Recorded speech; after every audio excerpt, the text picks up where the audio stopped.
That's me, Custom Crews. Okay, cheap way of doing this sandblasting. Okay, makes a bit of a mess, but you can see here the bits I've done.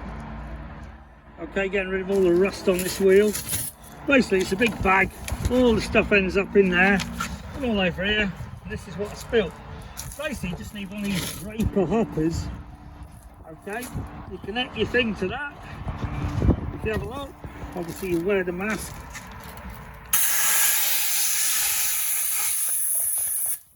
See?